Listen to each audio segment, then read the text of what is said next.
What has two hooks, no verses, and a fade at 150 in? Your average 2025 music banger hit. Caught ya, right? Yeah. Hey. Don't just turn off this podcast now and go over to TikTok to prove me wrong or right, actually. If you contrast your current music with the 70s prog rock, 90s hip hop, there was storytelling in there. And now, I mean, I don't even say your playlist is broken, but music right now is just optimized for skip buttons.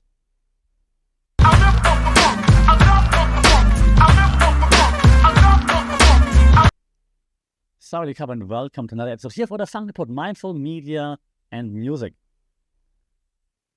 And why this podcast? Well, because today, allow me to do this one time.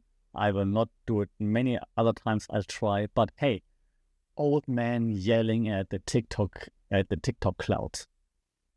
Because 2025, have you seen how short songs are right now? Your average song is shorter than your TikTok attention span. What in the world is happening? Okay, you have a hook in the first 7 to 10 seconds. Nice. And then that's it. Then you can just, because you only need 10 seconds for your reel, right? That's all you need.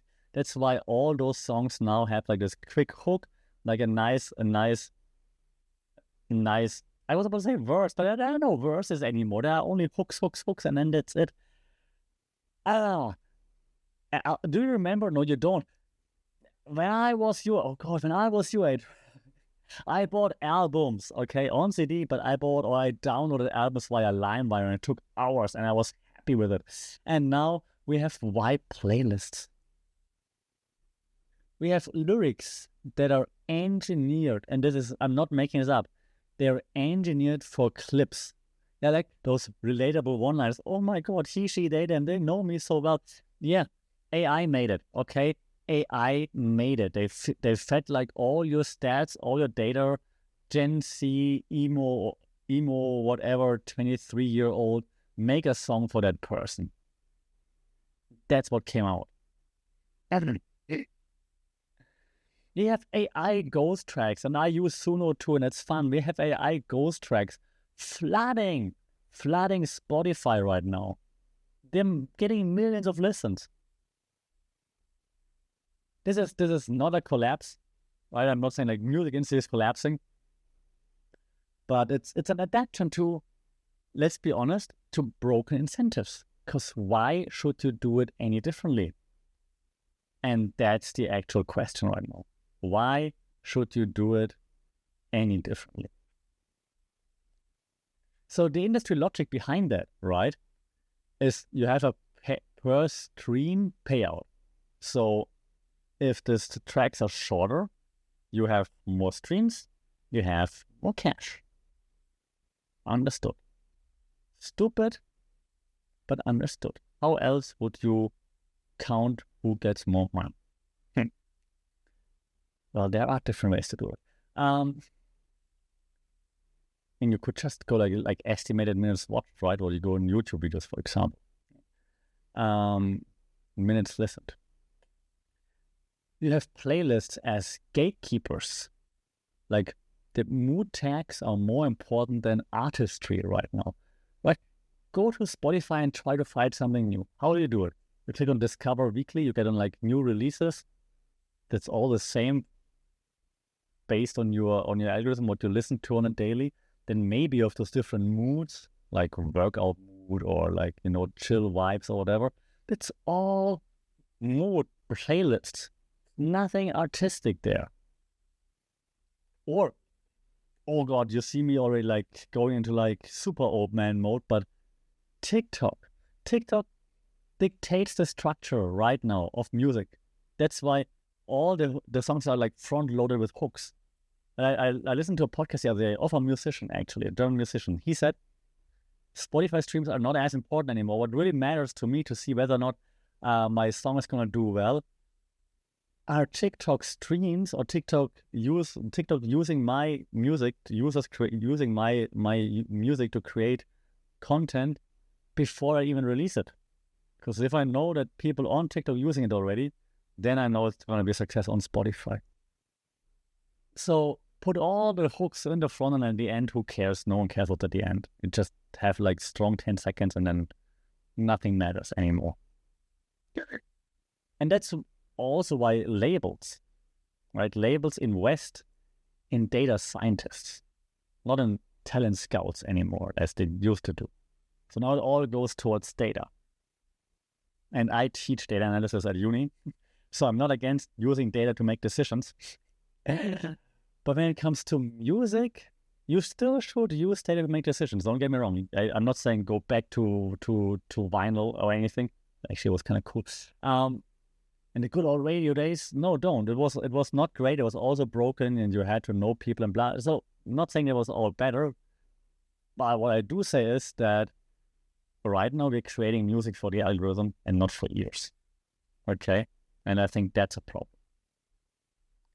And to make that point, let me get ready with my teaching voice.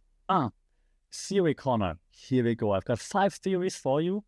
A few you might hopefully remember. Okay. So first, when it comes to pop culture, there's this base theory that everybody has, a study talking about pop culture by Adorno and Horkheimer. Adorno from the Frankfurt School, like a very famous German, and then went to, I think the Frankfurt School turned into the Glasgow School, if I'm not mistaken, back then.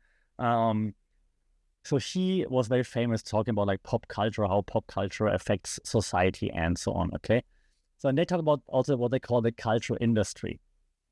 And what they also say is that they say like, okay, once we see trends, and it was back in the day when there was only like, if you type in Adorno to YouTube, you see interviews in like all black and white with like shitty quality. So that's how old it is, okay? So, and he talked about that sameness is now being disguised as choice. I think we see this now more than ever, more than when he actually gave the interview. Because everything is the same. You hook at the front, get attention, and then just whatever. Right? Everything is the same. Same, just to make a point. So you see, I'm not just hating on music. Go to Netflix. You're going to scroll forever. Why? Because it's all the same. Say, hey, you have so many different choices, but it's all the same. If I watch A or B, doesn't really matter. Very similar. Same with the music. Let's be honest. It's all the same.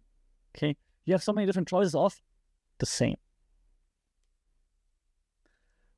This leads me to one of our friends again, Jean Baudrillard, who talked about hyperreality and the simulacra. Okay? So simulacra basically means like the process from something that's real to something that's becoming more hyper-real. If you want more about hyperreality, you listen to previous podcast episodes. In this case, what it means for us, when we talk about music, we see like tracks just as like empty signs. Yeah, so the tracks don't mean as much anymore. They're detached from meaning. If you were to buy an album, let's say in the 90s, 2000s, there was a story behind an album. For example, like one song led to another song, led to another song. They all told a story together. Right now, that doesn't happen that often anymore. Yeah, I know Taylor does it. Stop. You don't have to yell at me.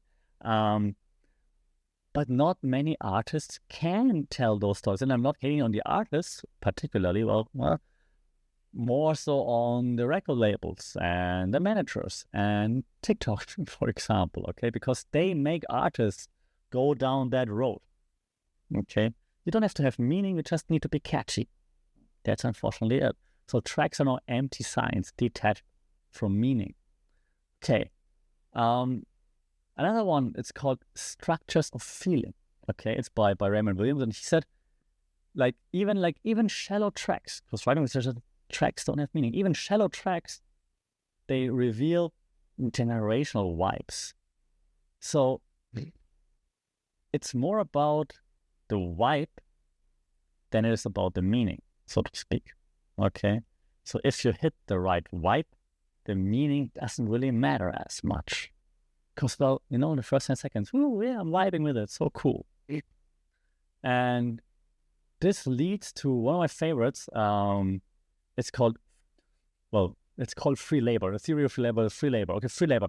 Why? Because fans actually now end up curating content with those tracks, right? They curate, they skip, they share. So fans actually are the free labor. They're putting in the labor to either make it a hit or not make it a hit. Okay?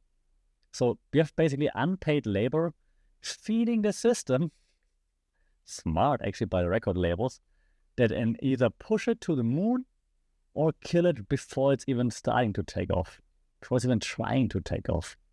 Okay. And we also can talk about what we call then the subcultural capital, if you will. Like when we talk about like pop culture studies, for example.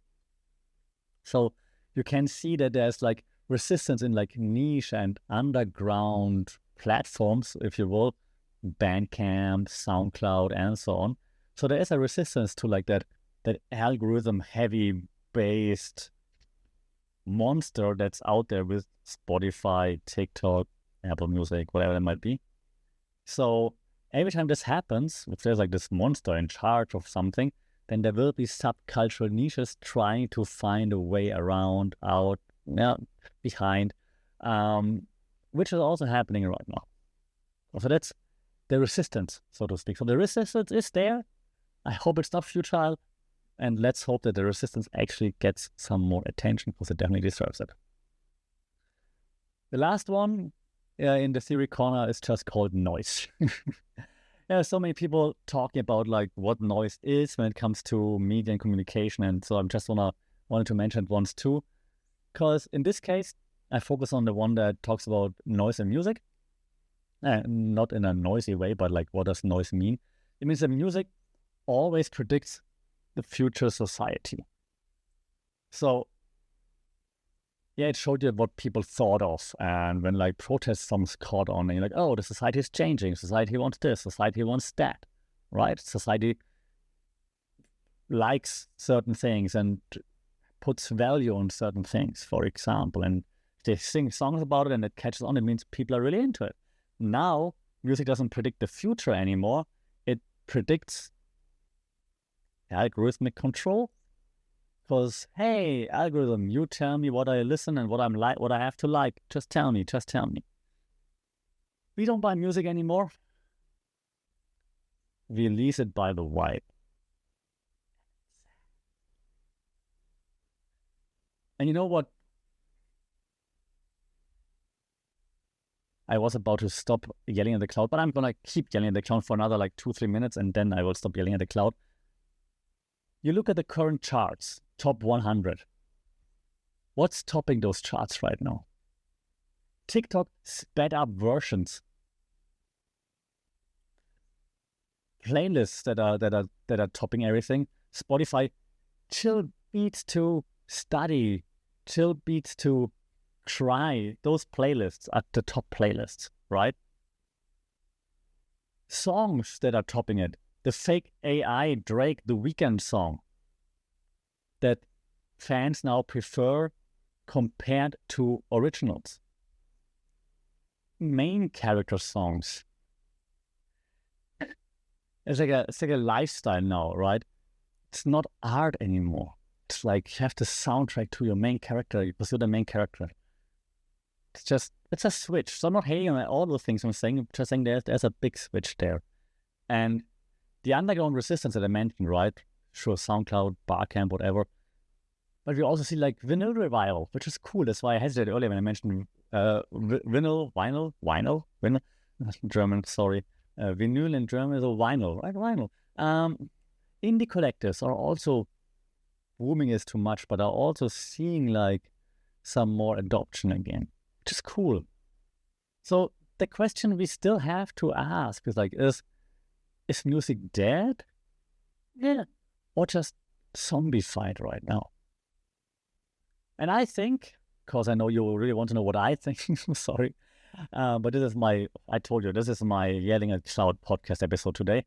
I think that the real artistry survives, but it's drowned by filter and filler too. Filter and filler, actually, because real artistry is getting filtered out, replaced by filler music, I think.